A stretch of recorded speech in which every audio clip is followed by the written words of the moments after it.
Hi, thank you for joining me. I'm going to do something today in this message that is rather unusual for me, and that is I'm going to read something I wrote. The title is The Superpower of Being Wrong. And the reason I'm going to read it to you is because after I wrote it, I thought I can talk about this, but I don't want to leave anything out that's important. I think it's that significant. I think it can make that big of a difference in each of us, because every time I think about this subject, it has a deeper effect on me and really helps me in my relationships, especially the one I have with Sonny. And so I hope you'll listen closely. I'm going to try to read it in a way that speaks to you. The title again is The Superpower in Being Wrong. Subtitle is really important, and essentially it says the whole thing. If you cannot say an authentic, I was wrong and I'm sorry, you will remain in the kindergarten of romantic love and intimacy. That's where you'll stay. One of the greatest tragedies in romantic relationships is not really conflict. It's not incompatibility or even betrayal. One of the greatest tragedies is two human beings who are psychologically and spiritually incapable of saying, I was wrong and I'm sorry. I am truly sorry. Not strategically, not defensively, not performatively, not with hidden justification attached to it, not with, I'm sorry you feel that way, not with, well, I only did it because you, and not with manipulation disguised as accountability. I mean a real apology. An apology that rises from the soul. An apology that's born from humility, from courage, from emotional maturity and love. Most people, over 85%, maybe more than 95%, cannot or will not do this. And because they cannot or will not do this, they never experience the deeper dimensions of intimacy, of trust, of healing, of passion, or sacred partnership. They remain emotionally stuck in the kindergarten of love. A grown adult who cannot authentically admit wrongness is still a child in relationship. And now this may sound harsh. For today's message, that's good, because some truths should sound harsh because they are true and because we need to hear them so much. The inability to admit wrongdoing destroys marriages, families, friendships, organizations, and even entire nations. It destroys trust slowly and relentlessly, because trust cannot survive where defensiveness rules. Trust cannot survive where defensiveness rules. Defensiveness is one of the great destroyers of love, not in perfection or weakness. Defensiveness. The defensive person is constantly protecting an image instead of protecting the relationship. They protect their ego while the relationship bleeds to death in front of them. And then they wonder why intimacy disappears, why passion dies, why their partner stops opening, why emotional safety evaporates, why loneliness grows in the middle of the marriage bed. Here's the truth many people do not want to face. If you cannot tolerate the emotional discomfort of being wrong, you are not capable of deep intimacy. Because intimacy requires reality, not image management. Reality. Real intimacy is built between two people who can tell the truth about themselves, especially the uncomfortable truth, especially the truth that is humiliating, especially the truth that wounds their own self-image. A mature human being eventually realizes something profound. Being wrong does not make you weak. It makes you human. And the ability to face that humanity consciously is one of the greatest superpowers a person can develop. The ability to face that humanity consciously is one of the greatest superpowers a person can develop. In fact, and I want to say this directly, the capacity to sincerely apologize may be one of the clearest signs of psychological development and spiritual evolution. I'll read that again, it's so important. The capacity to sincerely apologize may be one of the clear signs of psychological development and spiritual evolution. Why? Because authentic apology requires the death of narcissism. Authentic apology requires the death of narcissism. Not clinical narcissism necessarily, ordinary narcissism, the everyday narcissism most of us as human beings carry.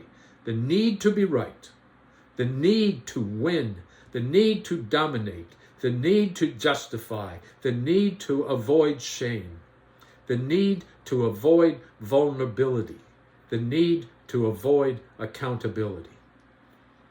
The ego wants innocence at all costs, but love demands truth at all costs. You must choose. You cannot simultaneously protect your ego and deepen intimacy. One will always be sacrificed for the other. Many people secretly believe that admitting wrongness diminishes them, and the opposite is true. The refusal to admit wrongness diminishes them, us. It shrinks our soul. It makes us emotionally brittle. Fragile people cannot apologize because apology requires inner strength. Weak people defend endlessly. Strong people can kneel before the truth. Strong people can kneel before the truth.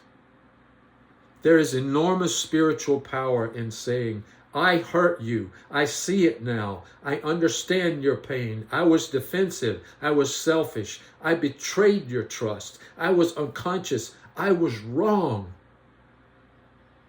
These words from the heart can resurrect a dying relationship when they are truly real, but only when they are real, not rehearsed, not manipulative, not tactical. People can feel the difference instantly.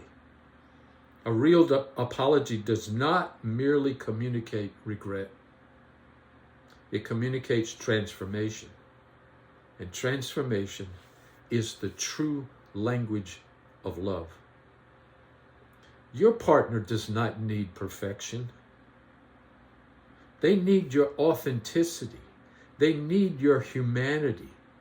They need your willingness to become conscious. Do you know what creates emotional safety in a relationship? Not perfection, accountability. A relationship becomes emotionally safe when both people know that truth can survive here. That pain can be acknowledged here. That wounds can be repaired here. That ego is not worshipped here. That love matters more than pride here. But many couples spend years trapped in cycles of mutual self-protection. Neither person wants to go first. Neither person wants to surrender defensiveness. Neither person wants to appear weak. And so the relationship slowly suffocates beneath unresolved pain and accumulated resentment. And one day they say, we lost the spark. No, you lost vulnerability. You lost humility. You lost truth. And without truth, intimacy eventually dies. One of the greatest moments in human development occurs when a person realizes, my defensiveness is hurting the people that I love. That realization can become the doorway into adulthood, real adulthood, not biological adulthood, emotional adulthood, spiritual adulthood. Most people grow older, far fewer grow up. And nowhere is that more obvious than in romantic relationships. Children blame, adults self-reflect. Children justify, adults take responsibility. Children protect image, adults protect connection. Children must win, adults must love. You cannot build sacred partnership on the foundation of ego protection. It will fail every single time. You cannot build sacred partnership on the foundation of ego protection. It will fail every time. The deepest relationships are not without conflict. They are relationships where repair becomes sacred, where both people become increasingly capable of recognizing their unconsciousness quickly, owning it honestly, and repairing it lovingly. That's what mature love looks like. Not constant agreement. It's not fantasy or perfection. It is conscious repair.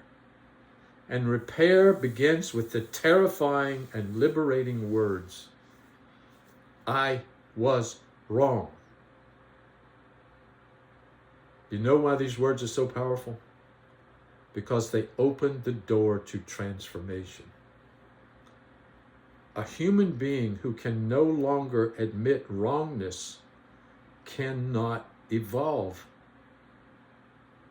And growth requires confrontation with reality. And all transformation begins with truth.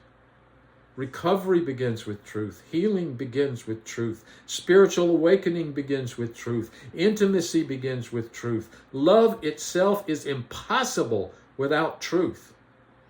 If you want extraordinary love, you must become extraordinary at accountability. Not occasionally, consistently. Especially when your ego desperately wants to escape responsibility.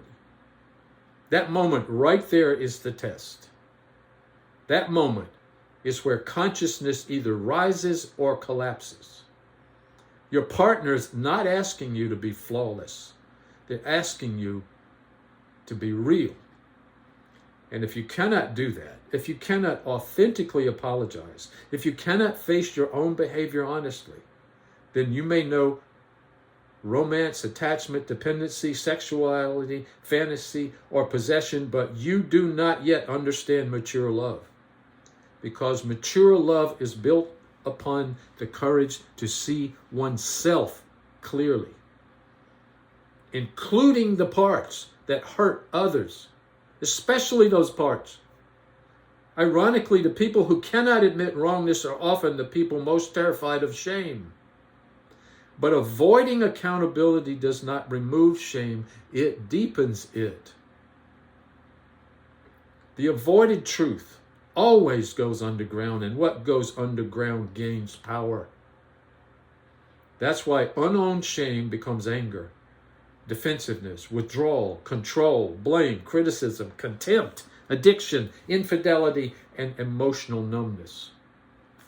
People who cannot say, I was wrong, often become profoundly dangerous relationally because they force reality itself to bend around their ego. People who cannot say, I was wrong, often become profoundly dangerous relationally because they force reality itself to bend around their ego. And eventually their partner begins to feel crazy, unseen, lonely, or emotionally abandoned. Nothing destroys intimacy faster than chronic invalidation. And nothing restores intimacy faster than authentic ownership. A sincere apology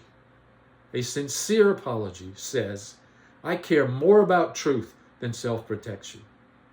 I care more about us than my pride. I care more about love than my image. That's strength. That's power. That's maturity. That is evolution. And that's why the ability to say, I was wrong, is one of the greatest superpowers in human existence. Not because it makes you smaller, but because it finally makes you real. And real people can love deeply, passionately, transformationally, sacredly. The doorway to profound intimacy is not perfection, it is humility. The doorway to profound intimacy is not perfection, it is humility. Walk through it. Walk through it. Bless you.